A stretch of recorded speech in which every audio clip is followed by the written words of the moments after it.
Guys, welcome to ఆర్చే kitchen. ఈరోజు మన వీడియోలో సూపర్ టేస్టీ ఫ్లఫీ బ్రెడ్ ఆమ్లెట్ని ఎలా చేసుకోవాలో చూపించాలనుకుంటున్నానండి. ఇది చాలా సింపుల్ స్నాక్. అసలు స్నాక్లోకైనా లేదా బ్రేక్ఫాస్ట్కైనా చాలా ఈజీగా చేసుకోవచ్చు. ఇంకా బ్యాచిలర్స్కి కానీ వర్కింగ్ ఉమెన్కి కానీ ఈ రెసిపీ అనేది చాలా చాలా సింపుల్ రెసిపీ అండి. ఎప్పుడు కావాలంటే అప్పుడు చేసుకోవచ్చు. మీరు మాత్రం వీడియోని స్కిప్ చేయకుండా లాస్ట్ వరకు చూడండి. అలాగే మా ఛానల్ని ఫస్ట్ టైం కనుక వాచ్ చేస్తున్నట్లయితే ప్లీజ్ సబ్స్క్రైబ్ చేయండి, లైక్ చేయండి, షేర్ చేయండి. అలాగే మా ఛానల్లో సమ్మర్ రెసిపీస్ అన్నీ పెట్టామండి. ఐస్ క్రీమ్స్ కానీ, కూల్ డ్రింక్స్ కానీ, షర్బత్స్ ఇవన్నీ కూడా పెట్టాం. ప్లీజ్ ఒకసారి వాచ్ చేస్తారని అనుకుంటున్నాం ఫ్రెండ్స్. మీ లైక్ అనేది మాకు చాలా చాలా యూజ్ అవుతుంది ఫ్రెండ్స్. ప్లీజ్ కొంచెం కన్సిడర్ చేయండి. ఇంకా లేట్ చేయకుండా వీడియోకి వెళ్ళిపోదాం. ముందుగా ఒక బౌల్ తీసుకొని ఈ బ్రెడ్ ఆమ్లెట్స్కి నేను చాలా తక్కువ ఇంగ్రీడియంట్స్తో చేస్తున్నాను, ప్లస్ అలాగే ఎక్కువగా వచ్చేలాగా బ్రెడ్ స్లైసెస్ కూడా. నేను ఇక్కడ 2 ఎగ్స్ తీసుకుంటున్నాను. ముందుగా ఒక 2 ఎగ్స్ని బ్రేక్ చేసి ఆ బౌల్లో వేసేసుకుంటున్నాను. ఇక్కడ 2 ఎగ్స్కి 4 బ్రెడ్ స్లైసెస్ని తీసుకుంటున్నాను ఫ్రెండ్స్. నేను ఇక్కడ మిల్క్ బ్రెడ్ని తీసుకుంటున్నాను. మీరు ఇక్కడ బ్రౌన్ బ్రెడ్ కానీ ఏదైనా తీసుకోవచ్చు, అది మీ చాయిస్.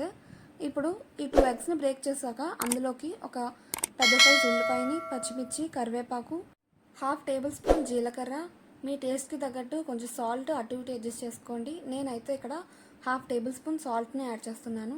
అలాగే కారానికి తగ్గట్టుగా ఆల్రెడీ మనం చిల్లీస్ని యాడ్ చేసాము, దాన్ని బట్టి ఇక్కడ నేను కారాన్ని యాడ్ చేస్తున్నాను. నాకైతే ఇక్కడ 1 టేబుల్ స్పూన్ కారం అనేది కరెక్ట్గా సరిపోయింది. ఇప్పుడు వీటన్నిటిని కూడా ఒకసారి ఎగ్ మిక్స్లో బాగా మిక్స్ చేసుకోవాలండి. దీన్ని మీరు ఎంత బాగా మిక్స్ చేస్తే ఆమ్లెట్ అనేది అంత ఫ్లఫీగా చాలా బాగా వస్తుంది.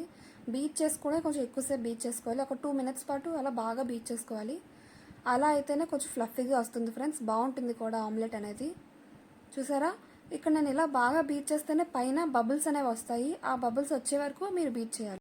ఇప్పుడు స్టవ్ ఆన్ చేసుకొని ఒక ప్యాన్ పెట్టుకోవాలి.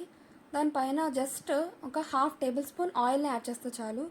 ఇది డైట్ రెసిపీ కూడా అండి. డైట్గా కూడా మీరు మార్నింగ్ బ్రేక్ఫాస్ట్గా తీసుకోవచ్చు. ఆయిల్ ఇంకా తక్కువ వేసుకోవచ్చు. జస్ట్ ప్యాన్ అంతా జస్ట్ అలా ఆయిల్ స్ప్రెడ్ చేస్తే సరిపోతుంది.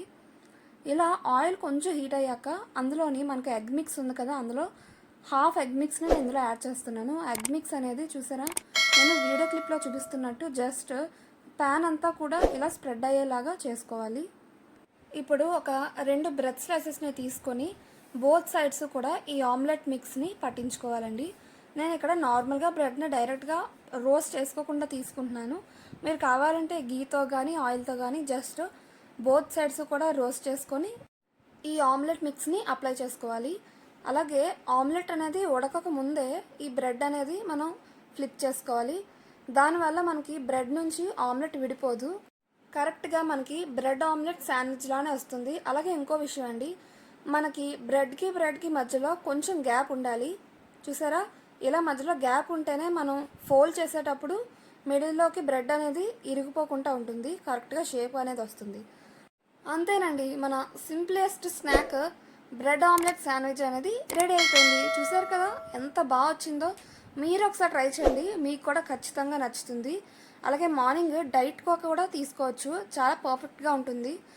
మనం ఇందులో ఒక్క శాండ్విచ్ తీసుకునేసరికి మన టమ్మీ అనేది ఫుల్ అయిపోతుందండి. అంత టేస్ట్ కూడా అంతే బాగుంటుంది. నచ్చిందా ఫ్రెండ్స్? నచ్చితే మీరు ఒకసారి ట్రై చేయండి. అలాగే ఇంకే రెసిపీస్ కావాలో ప్లీజ్ కామెంట్ చేయండి. అలాగే మన ఛానల్లో అయితే రీసెంట్గా చాలా వీడియోస్ పోస్ట్ చేసాము. ఈ సమ్మర్లో చేసుకునే పచ్చావకాయ, vanilla ice cream, strawberry ice cream ఇంకా చాలా కూడా పెట్టామండి. ప్లీజ్ ఒకసారి ఎవరైనా చూడకపోతే ప్లీజ్ వాచ్ చేయండి. అలాగే సబ్స్క్రైబ్ చేసుకోండి. Thank you.